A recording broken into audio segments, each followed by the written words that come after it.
Welcome to the One Verse Devotional Podcast. My name is Matt McCarrick, and my goal is to help you grow closer to God through one verse every day. Now let's dive in.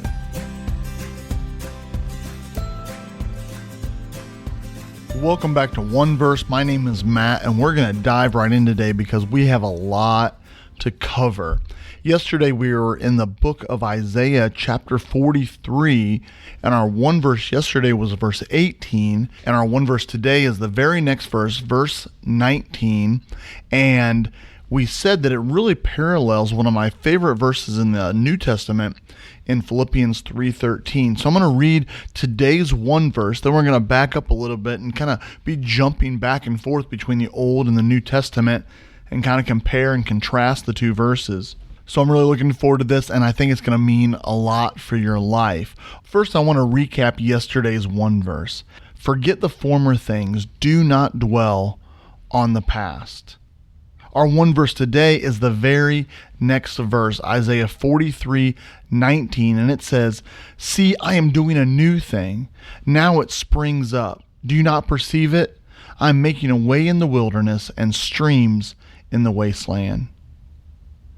A couple great verses today. Yesterday we learned that he says, forget the former things, do not dwell on the past. And in the very next verse, our one verse for today, it says, see, I am doing a new thing. Now it springs up. And that makes me think of Philippians chapter 3, verse 13, which I always joke that is the verse that looks like Paul had bad math, which is not true. Paul was a very educated man, because he says, this one thing I do, and then he lists off two things, but he's making a very important point that we can't do the two things separately, that they are one action. And he says, forgetting what is behind and straining towards what is ahead. Now, here's the difference between the passages.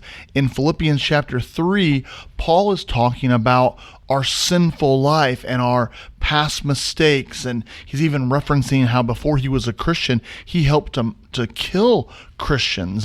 And then he himself became a Christian, so he had a lot of weight on his shoulders, a lot of baggage from his past. And he says, hey, I got to forget what is behind and strain towards what is ahead. Now, at first glance, it looks like Isaiah 43:18 and 19 are saying the exact same thing, that God says, forget the former things, do not dwell on the past, I am doing a new thing.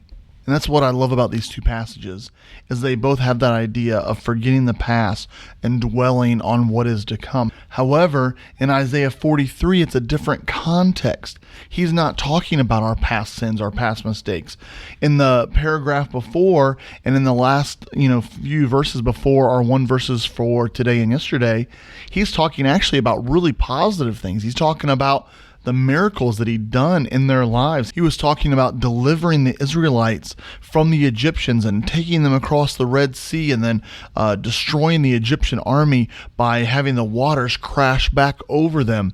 So he was reminding them of all the great miracles that he's done in their lives, and yet he says, don't dwell on the past. It's kind of an odd thing for God to say, right? But it's so true when you look at these two verses together. He says, hey, remember what I've done for you. Remember that I've done great things in your life, but don't be someone who always dwells on the past and say, hey, remember what God did for me 5 years ago? Wow, that was really special. And the reason he says that is because of our one verse today. He says, see, I am doing a new thing.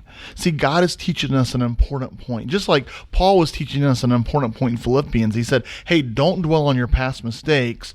God is doing a great thing in your future. And now God is saying, hey, you can remember it, but don't even dwell on the past miracles that I've done in your life, because I'm doing a new thing. Focus on what I'm doing fresh in your life.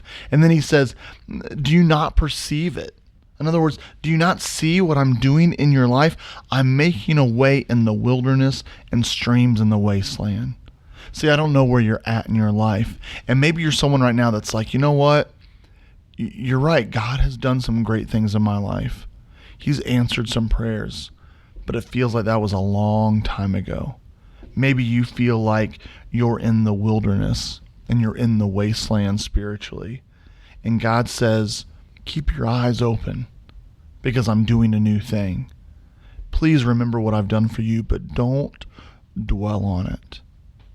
I want you to focus on your hopes and your dreams for the future that you find in me. That's what God says. And so I encourage you, remember what God has done, but don't dwell there. Instead, look to the future and place your hope and your trust and your dreams in Him, because He is truly doing a new thing in your life. And if you open your eyes, I bet you'll see it. Have a great day.